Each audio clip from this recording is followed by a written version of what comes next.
النهاردة معايا قصة جديدة، بس قبل ما نبدأ مع بعض قصتنا ياريت تعملوا لايك للفيديو ده وتسمعوا القصة للنهاية. أنا اسمي نادية، عندي 42 سنة، مطلقة من 6 سنين وعايشة لوحدي في شقة صغيرة في المعادي. الشقة دي كل حاجة بالنسبة لي. أنا بحب ألبس عبايات بسيطة وأحط عطر الياسمين اللي بيخليني أحس إني لسه عندي أمل في الحياة. جاري اللي ساكن في الشقة اللي جنبي اسمه حسام أرمل، من 4 سنين، عنده 51 سنة، راجل هادي قوي ومحترم. بيشتغل نجار وبيصلح الأساس في ورشة صغيرة تحت العمارة. دايما بشوفه رايح جاي وبيسلم عليا بأدب من بعيد كده. مراته ماتت في حادثة وساب الدنيا كلها وقعد لوحده. الجيران بيحكوا عنه إنه راجل طيب قوي، بس قلبه اتكسر وبقى بعيد عن الناس. في يوم من الأيام الساعة كانت حوالي 6 بالليل، سمعت صوت طرق على الباب. فتحت لقيت حسام واقف وشكله متردد شوية. قال لي بصوت هادي: معلش يا جرى، ممكن تسلفيني شوية سكر؟ أنا كنت بعمل شاي ولقيت السكر خلص. ابتسمت وقلت له: اتفضل يا أستاذ حسام، استنى شوية. جبت له كيس سكر صغير واديته له. شكرني بأدب ومشى. حسيت إن في حاجة في عينيه حزينة قوي رغم إنه بيبتسم. تاني يوم الصبح وأنا نازلة أشتري خبز، لقيته قاعد في الورشة بيصلح كرسي قديم. كان ماسك الأزميل وبيشتغل بتركيز. سلمت عليه وهو رد بابتسامة خفيفة. قال لي: الجو حلو النهاردة الحمد لله. وقفت شوية وبصيت للكرسي اللي بيصلحه. قلت له: ما شاء الله، شغل ايدك جميل قوي يا أستاذ حسام. بص ليه وعينيه لمعت شوية وقال لي: ربنا يخليك يا جارة، ده الشغل الوحيد اللي بيخليني أنسى همومي شوية. كنت بلاحظ إنه دايما لوحده، مفيش حد بيزوره ومفيش حد بيسأل عليه. حتى في الأعياد كنت بشوفه قاعد في الورشة بيشتغل وكأنه يوم عادي. مرة سألت أم محمود البوابة عنه، قالت لي: المسكين ده من يوم ما مراته ماتت وهو عايش في عزلة. مراته كانت كل حياته وكانت بتملى البيت فرحة. لما راحت حس إن الدنيا كلها راحت معاها. حتى ولاده اللي كانوا اتجوزوا وسافروا برا مصر نادر ما بيكلموه. قلبي وجعني عليه لما سمعت الكلام ده. اليوم التالت كنت راجعة من الشغل متعبة قوي وأنا شايلة أكياس كتير من السوبر ماركت. لقيت حسام واقف عند باب العمارة كأنه كان مستنيني. أول ما شافني جري بسرعة وقال لي: ده إيه ده يا جارة، انت ليه بتشيلي كل ده لوحدك؟ هاتي شيلهملك. خد مني الأكياس من غير ما أرد. وطلع معايا لحد باب الشقة، حطهم قدام الباب وقال لي: المرة الجاية لو محتاجة حد يساعدك قوليلي، أنا جارك وده واجبي. حسيت بدفء جوايا ما كنتش حاسة بيه من سنين. قلت له: ربنا يخليك يا أستاذ حسام، انت راجل محترم قوي.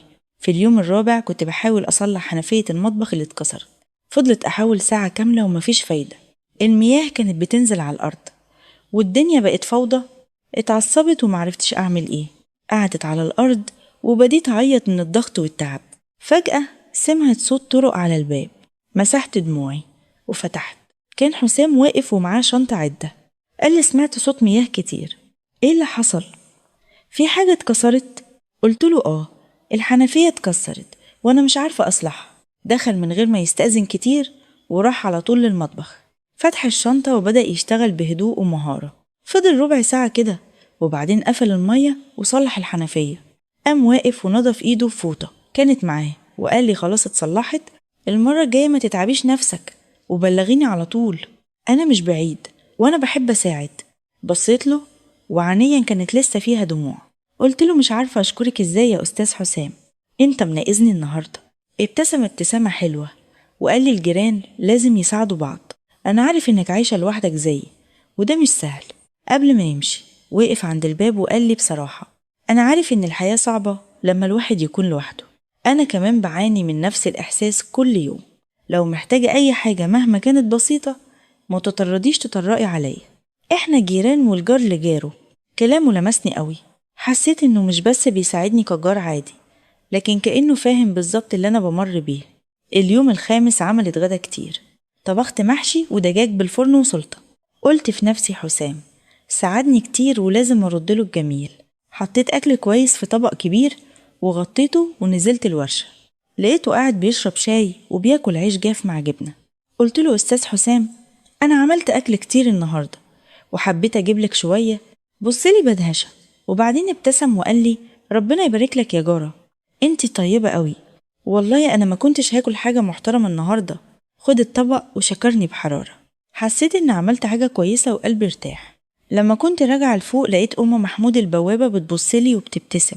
قالت لي ربنا يخليكي يا ست نادية، الراجل ده محتاج حد يهتم بيه من يوم ما مراته راحت وهو مش عارف ياكل ولا ينام كويس. انتي عملتي حاجة كويسة قوي. كلامها خلاني أفكر في حسام أكتر. بدأت أحس إنه مش مجرد جار عادي، لكن إنسان محتاج فعلا لحد يكون جنبه. في المساء سمعت طرق تاني على الباب. فتحت لقيت حسام واقف ومعاه الطبق منضف ولامع. قال لي والله يا جارة الأكل كان تحفة، من زمان ما كلتش أكل بيتي بالطعم ده، ربنا يجعله في ميزان حسناتك. وبعدين مد إيده وأداني حاجة ملفوفة في ورق جرايد. قلت له إيه ده؟ قال لي ده قرص عسل صغير كنت جايبه من محل في الطريق، عايز أشكرك على الأكل اللي بعتيهولي. خدت القرص وأنا مبتسمة وقلت له أنت ما كنتش محتاج تتعب نفسك، بس ربنا يخليك. قال لي الجار لجاره يا جار، وابتسم وراح. بعد ما مشى فتحت الورق ولقيت القرص وجنبه ورقة صغيرة مكتوب فيها شكرا إنك فكرتيني. ده خلاني أحس بدفء البيت تاني. حطيت الورقة دي في قلبي وحسيت إن في حاجة جوايا بدأت تتغير. في اليوم السادس كنت قاعدة في البلكونة بشرب شاي وبتفرج على الغروب. سمعت صوت حسام بيكلم نفسه في البلكونة اللي جنب بلكونتي. كان بيقول يا رب ارزقني بالصبر، الوحدة صعبة يا رب، مش قادر أكمل كده. كل يوم بصحى ومش لاقي حد أكلمه. البيت كبير عليا، كل حاجة فيه بتفكرني بيها. حسيت بقلبي اتقبض. عرفت إنه بيعاني زي بالظبط. قلت بصوت عالي شوية من غير ما أقصد كلنا محتاجين صبر يا أستاذ حسام، الدنيا مش سهلة على حد فينا. سمعته بيضحك ضحكة خفيفة وقال لي صح يا جارة، بس الواحد بيحس إنه أحسن لما يعرف إن في حد تاني فاهمه. قلت له أنا فاهماك جدا، أنا كمان بحس بنفس الإحساس. فضلنا نتكلم من البلكونة لبلكونة لمدة ساعة كاملة. حكالي عن مراته إزاي كانت بتحب تزرع الورد في البلكونة، وإزاي كانت بتقعد كل يوم تسقيهم وتكلمهم كأنهم أولادها. قال لي إنه بعد ما ماتت حاول يفضل يسقي الورد بس ما قدرش، كل ما يشوفهم يفتكرها ويتحطم من جوه، فسابهم لحد ما ماتوا كلهم. ودلوقتي البلكونة فاضية وبتفكروا بيها أكتر. حكيت له أنا كمان عن جوزي اللي كان قاسي وبخيل. حكيت له إزاي كان بيعاملني وكأني خادمة مش مراته، وإزاي أول ما طلقني حسيت إني اتنفست الصعداء رغم الوحدة اللي جت بعد كده. قال لي وهو بيتنهد يمكن الوحدة أحسن من العشرة الوحشة، بس برضو الوحدة بتقتل الإنسان ببطء. حسيت إننا فهمنا بعض من غير ما نكون قصدنا كده، كأن كل واحد فينا لقى مراية اللي بتعاكس آلامه. قبل ما نخلص الكلام قال لي إن ده أول مرة من 4 سنين يتكلم مع حد بالراحة دي. شكرني وقال لي تصبحي على خير، وأنا كمان قلت له تصبح على خير، وقلبي كان مليان بمشاعر مختلطة. في اليوم السابع الصبح لقيت ورقة صغيرة مدسوسة تحت باوي. فتحتها لقيت مكتوب فيها بخط جميل شكرا على الكلام بالأمس. ده خلاني أحس إني مش لوحدي في الدنيا، لو محتاجة أي حاجة أنا موجود. حسيت بابتسامة رسمت على وشي من غير ما أحس. مسكت الورقة وحطيتها في درج الكومودينو جنب سريري. الصبح ده كمان قررت إني أنزل أشتري ورد وأزرعه في بلكونتي.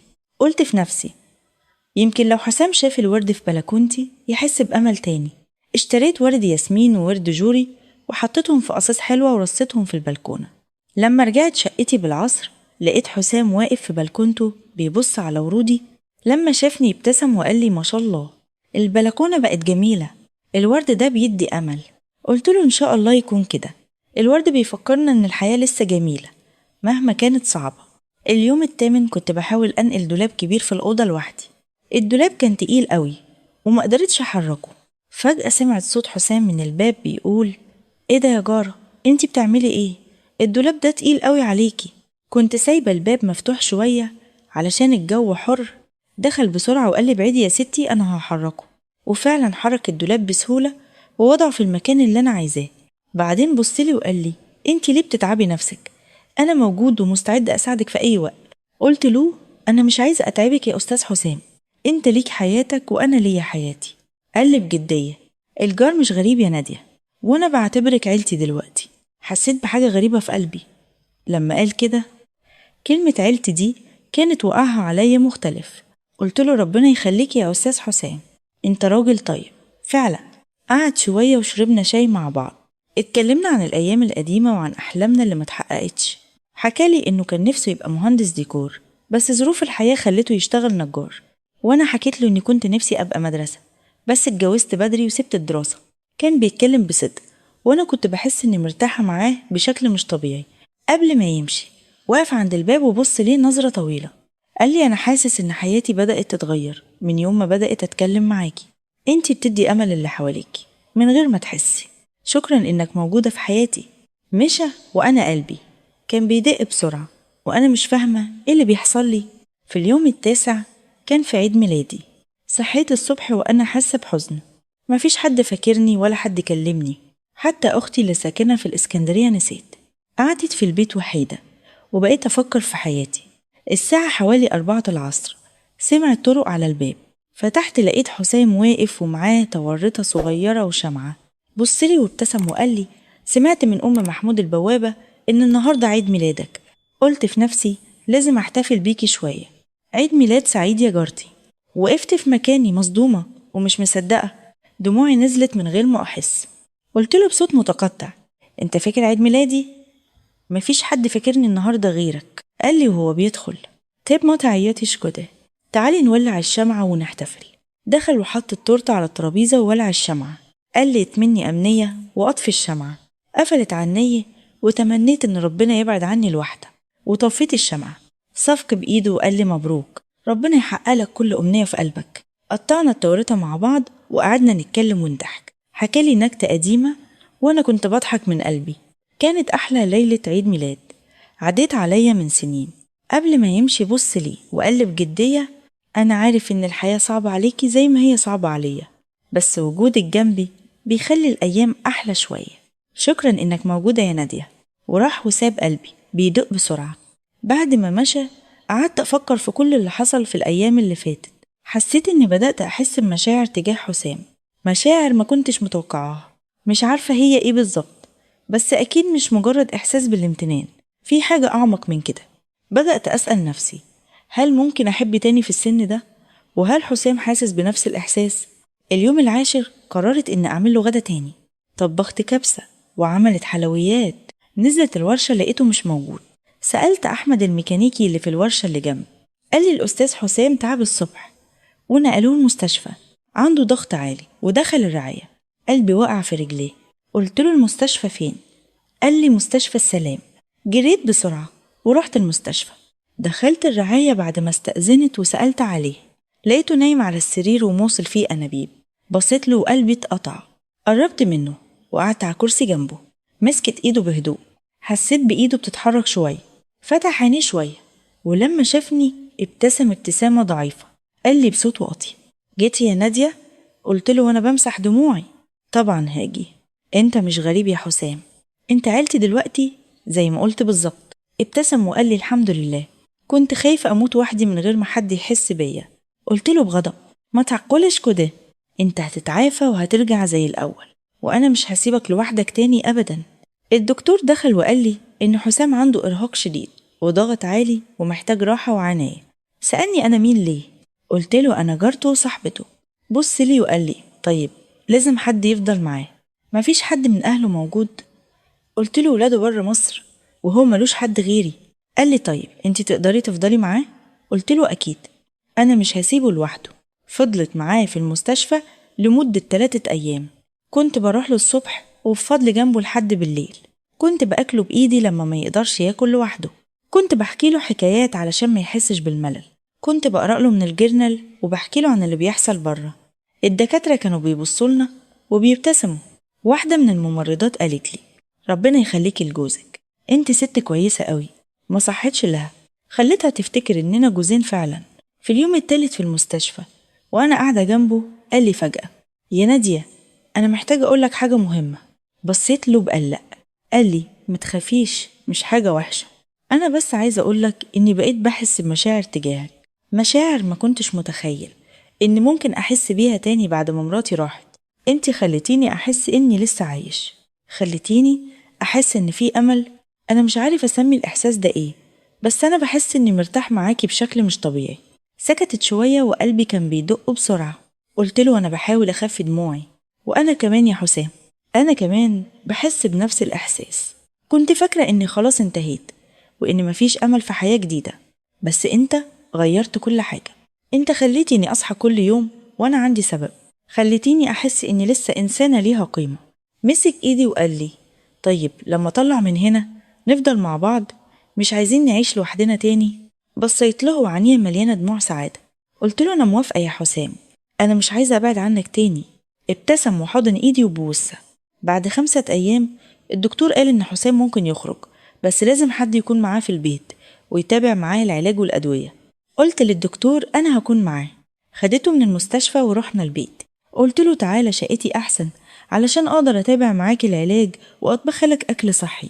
في الأول رفض وقال مش عايز يتعبني، بس أنا أصريت وقلت له أنت مش هتتعبني، أنت هتريحني لأن وجودك جنبي بيريحني. دخل شقتي وقعد على الكنبة. حضرت له الأوضة وجهزت له كل حاجة. بقى يقعد عندي طول النهار، وبالليل كان بينام في الأوضة اللي جهزتها له. في الأيام اللي بعد كده بدأنا نعيش حياة جديدة مع بعض. كنت بصحى أطبخ له فطار صحي، كنت بقعد معاه نتفرج على أفلام قديمة، كنت بعمله العلاج في مواعيده، كنت بتأكد إنه بياخد الدواء بتاعه في ميعاده، وهو كان بيساعدني في حاجات صغيرة في البيت.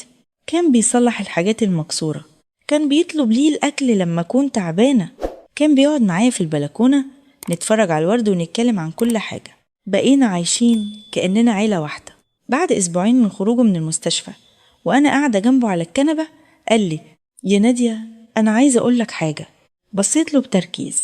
قال لي أنا عمري ما كنت أتخيل إني ممكن أحس تاني بالحياة بعد ما مراتي ماتت. كنت فاكر إن قلبي مات معاها، بس انتي رجعتيلي الحياة تاني، انتي خليتيني أحس إن لسه في أمل. أنا مش عارف أقولك إيه بالظبط، بس أنا بحس إني مرتاح معاكي بشكل ما كنتش متخيله، وأنا عايز أكمل حياتي معاكي، عايز نبقى مع بعض بشكل رسمي.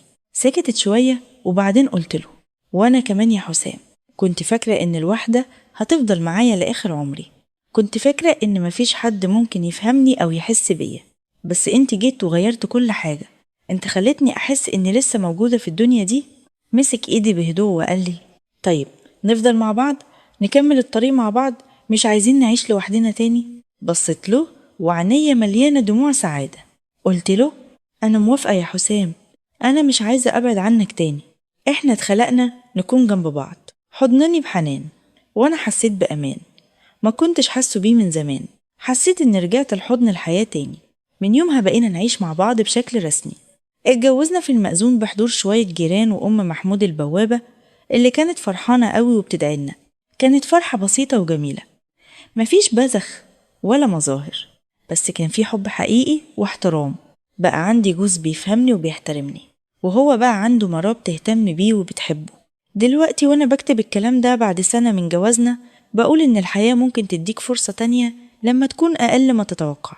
انا كنت فاكرة ان عمري انتهى وان الحب مات جوايا، بس حسام علمني ان الحب الحقيقي ممكن يجي في اي سن وفي اي وقت. علمني ان الجيران ممكن يبقوا عيلة، علمني ان قلب الانسان ممكن يتعافى لو لقى الشخص الصح. كل يوم بصحى الاقيه جنبي بيبتسم ويقول لي صباح الخير يا حبيبتي. كل يوم بنقعد نشرب الشاي